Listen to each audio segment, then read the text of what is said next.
បាទសូមគោរពជំរាបសួរពុកម៉ែពុំមីងបងប្អូនអរគ្នាថ្ងៃនេះខ្ញុំបាទមានវីដេអូមួយព្រោះខានចេញវីដេអូយូរដែរហើយបើគិតទៅចូលជាង2ខែពាក់ព័ន្ធជាមួយនឹងដំណាំស្វាយបាទដោយការពីមុនគឺជារដូវ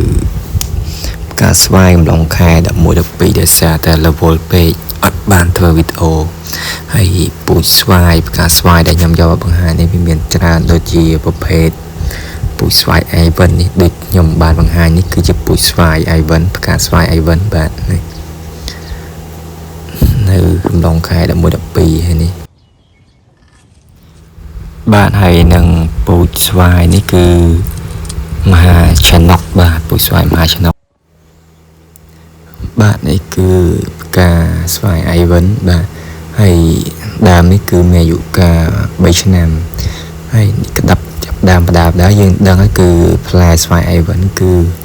វាមានពណ៌ក្រហមតិចតិចនៅពេលក្តាប់ហើយនេះផ្កាចេញជាបន្តបាទ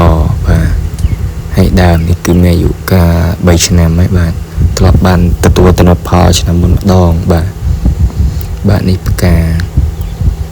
លាយឡំជាមួយនឹងក្តាប់បាទ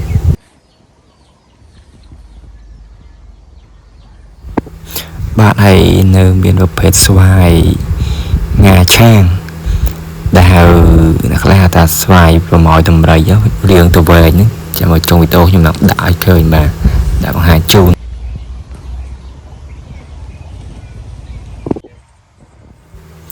បាទហើយនេះគឺជាស្វាយប៉មអូស្ត្រាលីបាទមានអាយុកាល3ឆ្នាំដែរបាទហើយការដោយការមុនគឺផ្លែបានតិចទេបាទដូចជា 4-5 ផ្លែទៅក្នុងមួយដើមបាទដោយសារតែដើមវានៅរាងខ្ចីបាទនេះចាំដូចឃើញផ្ការាងច្រើនក្តាប់ក៏ច្រើនដែរបាទ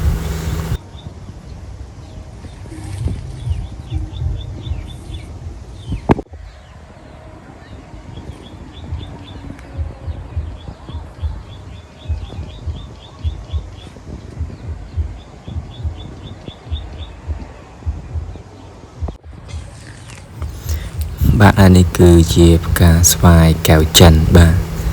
ហើយអ្នកខ្លះគេថាទីកាកោងអីចឹងណាអាហ្នឹងខ្ញុំមិនដឹងថាគេហៅតាមតំបន់មិនដែរប៉ុន្តែបើសួរទៅថាស្តៀងគ្នាទេគ្រាន់តែគេហៅតាមតំបន់ពូជតែមួយបាទនេះ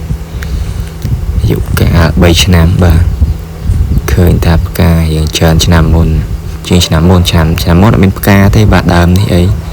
ហើយឆ្នាំនេះដល់ពេលដែលយើងឲ្យជីដោយការវីដេអូមុនខ្ញុំបានធ្វើការដាក់ជីដាក់អីហ្នឹងការថែទាំដាក់ជីដាក់ទឹកជោគជគល់បាទនេះគឺជាផ្កាស្វាយកែវចិនបាទ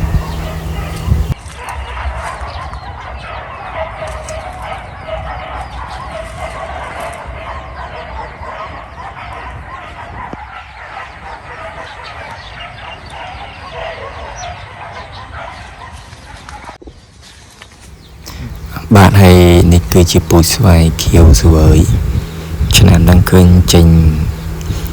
ពីថាក្បាលហុយដែលថាចេញផ្កាឃើញរឿងច្រើនបាទហើយឆ្នាំមុននេះអត់មានទេឆ្នាំចាប់ដើមចេញច្រើនបាទហ្នឹងអាស្រ័យទៅលើយើងព្យាយាមដាក់ជីនិងស្រោចទឹកវាដល់ហើយបាទ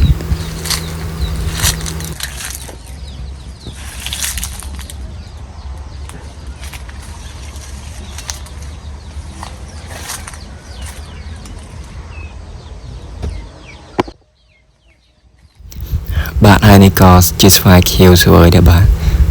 ឃើញតែឆ្នាំហ្នឹងគឺកាន់ផ្កាបានច្រើនបើឆ្នាំមុនអត់មានទេ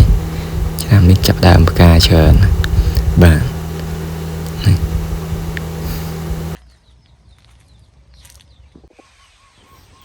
បាទហើយនេះគឺជាកតាចង្រៃបាទដង្កូវចោះបដូលផ្កាបាទដង្កូវនៅខាងខ្ញុំមានប្លែកតិចមានពណ៌ខ្មៅពណ៌ក្រហមកាឡាបាទតែនេះខ្ញុំចាប់មកឃើញមានពណ៌ខ្មៅមួយប្រភេទបាទធ្លាប់ចាប់បានពណ៌ក្រហមកាឡាដែរបាទដង្កូវចប់ផ្លែគឺក្នុងក្តាប់ស្វាយបាទខ្ញុំបកឲ្យមើលបាទដង្កូវនេះស៊ីទៅលើប្រភេទផ្កាទៅលើពូជ មហាឆនកបាទនេះឃើញបាទនេះពណ៌ខ្មៅកើបីអត់ព្យាយាមតាមមើលទេគឺវាស៊ីដល់អស់បាទវាចោះទាំងបដូរចោះទាំងអីអស់បាទនេះ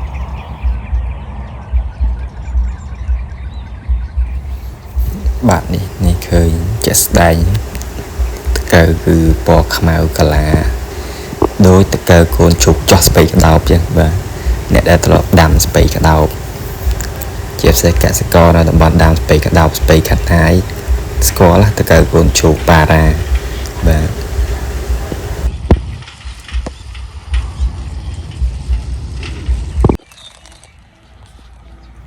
ទនេះលទ្ធផលជាក់ស្ដែងសម្រាប់រយៈពេល2-3ខែដែលខានធ្វើវីដេអូបាទនេះគឺជាស្វាយកែវចិនបាទពូជស្វាយកែវចិននេះឃើញស្វាយវាផ្កាច្រើនប៉ុន្តែដោយសារអាកាសធាតុជាក់ស្ដែងយើងឃើញគឺមានក្តៅខ្លាំងយើងអាចនៅសល់ដើមបានជាង20ផ្លែបាទនេះ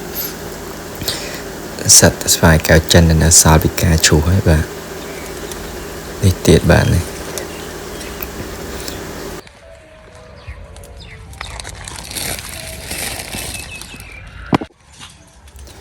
បាទហើយចំណែកនេះវិញគឺជាពូជស្វាយអីវិនបាទវាខុសពីឆ្នាំមុនគឺពណ៌ក្រហមស្អាតបាទនេះគឺជាពូជស្វាយអីវិនដែរផ្លែស្វាយអីវិនបាទនេះគឺដល់ពេលចាប់ដើមធំទៅគឺពណ៌យើងកម្មៅក្រហម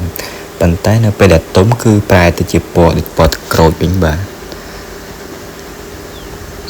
នេះស្វាយអីវិនបាទ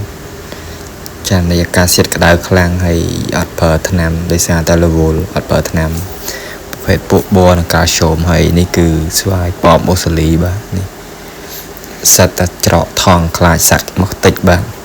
ជាយាមការពារហើយនេះគឺស្វាយមហាឆនកពូជស្វាយមហាឆនកប៉ុន្តែដល់ពេលផ្លែតម្រង់ចេញមកដោយស្វាយអីវិនវិញខ្ញុំពងអត់យល់ដែរពួកអីការទិញពូជមកគឺប្រាប់គេថាយកមហាឆនកប៉ុន្តែដែលចេញមកដូចរៀងដូចជាមិនមែនមហាឆនកទេដូចជាចង់ទៅជាអីវិនវិញពងឆ្ងល់ខ្លួនឯងដែរបាទនេះហើយនេះគឺសម្បូរស្អាតមែនតើមកឡើងក្រហមចាំងបាទសង្ស័យតែអ្នកលក់ពូជឲ្យមកពូជច្រឡំទេទៅជាចេញអីវិនទិញមហាឆនកបាទនេះលេខ4ដើមដូចគ្នាទាំងអស់ហើយនេះគឺប្រភេទស្វាយងាឆាងដែលតាស្វាយប្រម៉ោយដំរីហ្នឹងបាទនេះនឹងទៅវែងបាទនេះបាទហើយទឹមតាឆ្នាំការជាង2ឆ្នាំកន្លះឥឡូវចាប់ដើមផ្លែបាទអាស្រ័យពលាងដាក់ជីឲ្យទឹកហើយនឹងការថែទាំដូចខ្ញុំអីឆ្នាំនេះអត់មានពេលទេរវល់នេះបាទផ្លែឡើងដល់ដីបាទប្រភេទស្វាយងាឆាងនេះបាទមើលទៅបាទហើយនេះតែផ្លែលើកដំបូងអាយុកាលជាង2ឆ្នាំកន្លះហ្នឹងបាទនេះ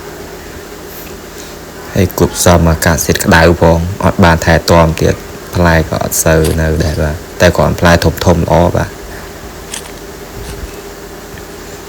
ផងតាមមហាឆនកយកមកបណ្ណាគ្នាឥឡូវផ្លែមកដូចអីវិនហើយខាងនេះគឺស្វាយខៀវសវើយបាទមុនហ្នឹងបាទនេះគឺខៀវសវើយដែរបាទអត់ទាន់ឆក់អស់ទេបាទផ្លែវានៅកប់ស្លឹកខ្លះអីខ្លះដល់ពេលអញ្ចឹងទៅឆក់បានប្រហែលយកទៅហ្នឹងបាទសូមអរគុណសម្រាប់ការតាមដានទស្សនាបាទ